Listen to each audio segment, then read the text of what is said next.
कॉलेजच्या संचालकाचा निषेध असो, निषेध असो। केवी पेंढारे कॉलेज, देसाई हटाओ कॉलेज बचाओ, देसाई हटाओ कॉलेज बचाओ।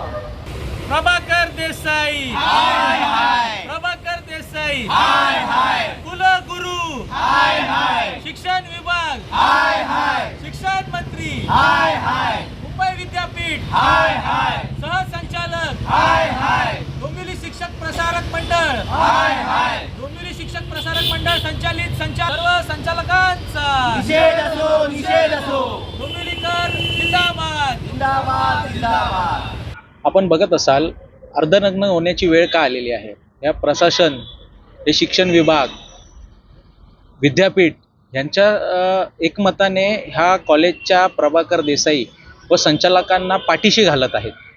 आजपर्यंत 2012 पासून कॉलेजच्या विरोधात त्या संचालकांच्या विरोधात हजारो गोष्टी त्यांच्या शासनाच्या लक्षात आणून दिल्या गेल्या, विद्यापीठाच्या लक्षात आणून दिल्या गेल्या, तरी देखील ज्या संचालक आहेत ह्यांच्यावरती कोणतीही कारवाई होत नाहीये। ह्याच्या मागच्या निषेधार्थ आम्ही इथे बसलेलो आहोत की ह्याच्या मागे कारण काय आहे की हे कोणती अदृश्य शक्ती जी प्रभाकर देसाई आणि संचालक मंडळांना या गोष्टीपासून, म्हणजे आज एवढे लोक त्यांच्या विरोधात आहेत तरी पण ह्या प्रशासनाला, शिक्षण विभागाला, शिक्षण मंत्र्याला जाग का येत नाहीये। त्यांनी आम्हाला अर्धनग्न करण्याचा जो विचार केलेला आहे, डाव केलेला आहे, त्याची सुरुवात आम्ही स्वतः करतोय की तुम्ही अर्धनग्न आम्हाला करू नका, आम्ही स्वतः होतो आणि त्यांचा डाव आम्हाला पूर्ण नागडा करायचा आहे।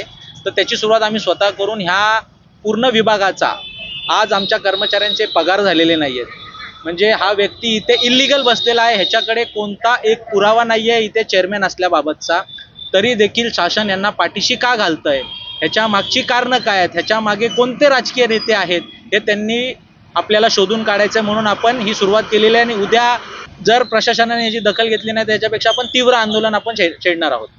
केवी पेंढारे कॉलेजचं जे खाजगीकरण करण्याचा घाट जो डोंबिवली शिक्षण प्रसारक मंडळ आणि खास करून यांचे संचालक प्रभाकर देसाई यांनी जो शासन दरबारी गाठलेला आहे, शासनाने यांना अनुदानित करता येत नाही म्हणून पत्र दिले, तर हे शासनाच्या विरोधात सुद्धा कोर्टात गेलेले आहेत व यांनी कोर्टाचा निर्णय न येता यांनी हे खाजगीकरण केलेलं आहे।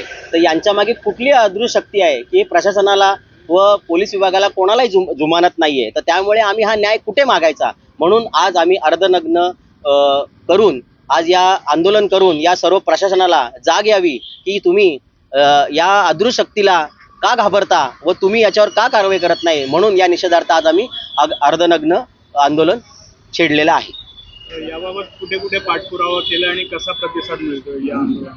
सर, सर्व शिक्षण विभागाकडे पाठपुरावा केलेला आहे, त्यांनी पत्र देखील दिलेलं आहे की तुम्हाला खाजगीकरण करता येत नाही, तरी हुकुमशाहीने देसाई साहेब यांनी येथे हुकुमशाही केलेली आहे व सर्व कायद्याचे जे पत्र आहेत ते केराच्या टोपलीत टाकून यांनी इथे न्यायालयाचा निर्णय न येता खाजगीकरण केलेलं आहे व कुठलंच प्रशासन, स्थानिक लोकप्रतिनिधी व पोलीस विभाग याची दखल घेत नाहीये व आम्ही ही दाद कुठे मागायची हा एक खूप मोठा प्रश्नचिन्ह निर्माण झाला आहे। त्यामुळे आज आम्ही अर्धनग्न होऊन हा निषेध नोंदवत आहोत।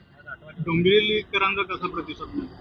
डोंबिवलीकरांचा प्रतिसाद चांगल्या प्रकारे मिळत आहे। आम्हाला भरपूर संघटनांनी पाठिंबा दिलेला आहे, पण अजून काही लोकांना अनुदानित व विना अनुदानित झाल्यावरती नक्की काय होणार आहे यातला फरक माहीत नाही पडत आहे। पण येणाऱ्या काळात आम्ही तो फरक लोकांना लवकरात लवकर माहिती करून देऊ व याविषयी लवकरच जन आंदोलन मोठ्या तीव्रता देऊन आम्ही छेडणार आहोत। कोणार्क, अपना शहर, अपनी बातें।